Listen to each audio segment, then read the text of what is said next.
قدامنا 12 يوم أو 11 يوم على الأكثر للمحطة الفاصلة ب 31 تشرين أول لانتخاب رئيس للجمهورية. كل الظواهر بعد إعلان الرئيس الحريري ترشيح الجنرال عون بتقول إنه في اتجاه كتير قوي لانتخاب الجنرال عون، وبعد في كم حلقة لاستكمال هذا الفصل الختامي من الأزمة الرئاسية. إذا كان الأزمة الرئاسية آذنت على النهاية، ما بتصور في حدا بلبنان مش رح يكون مبسوط، ولكن مش أي نهاية للأزمة الرئاسية رح تكون أكيد لمصلحة البلد ما دام عم بتصير بالطريقة اللي صارت فيها مسألة ترشيح الجنرال عون. المآخذ على هذه القصة كتير كبيرة بالسياسة وبالأصول الدستورية وبالأصول الديمقراطية. ربما يقدروا يجيبوا جنرال عون، وربما باخر لحظه يصير شيء تطورات ما تيجي بالجنرال عون ب 31 الشهر، او ربما تاجل الجلسه.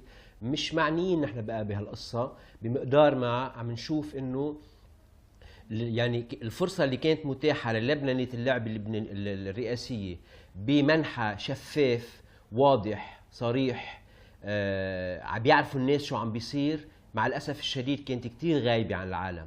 ما حدا منا عرف شو صار بالكواليس، ما حدا منا عرف شو صار بالصفقات، ما حدا عرف منا شو عم بيصير بالتسويات، ليش تعقدت وليش بدها تتسهل. هيدي موروثات قديمة مع الأسف الشديد، أيا تكن النتيجة، سواء إجا جنرال عون أو ما إجا جنرال عون أو إجا غيره، شو ما كان الموضوع مش هيك كانوا متوقعين اللبنانيين إنه تصير نهاية لأزمة عمرها 2.5 ولا آمال وطموحات الشباب اللبناني إنه رايحين على فصل جديد بالسياسة اللبنانية.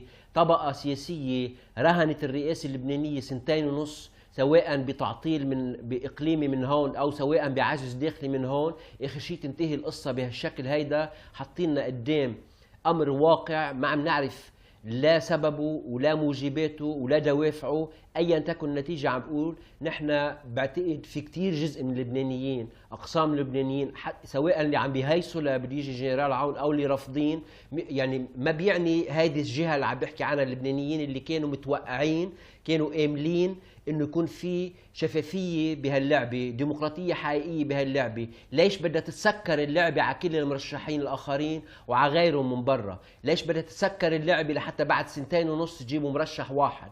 ليش بدها تتسكر اللعبه لتحصروها ب4 واخر شيء يصير بواحد؟ وليش بدها تتسكر اللعبه لحتى اخر شيء اثنين ناقضين بعضهم بيروحوا بيعملوا تسويه مع بعضهم بيجوا بيسقطوها على رؤوس الاخرين؟ مش هيك كان متامل اللبناني. وايا تكن النتيجه منا كتير بتشجع انه هيدي رايحه تبني دوله، هيدي الطرق ما بتبني دوله مين ما كان رح يكون فيها الرئيس.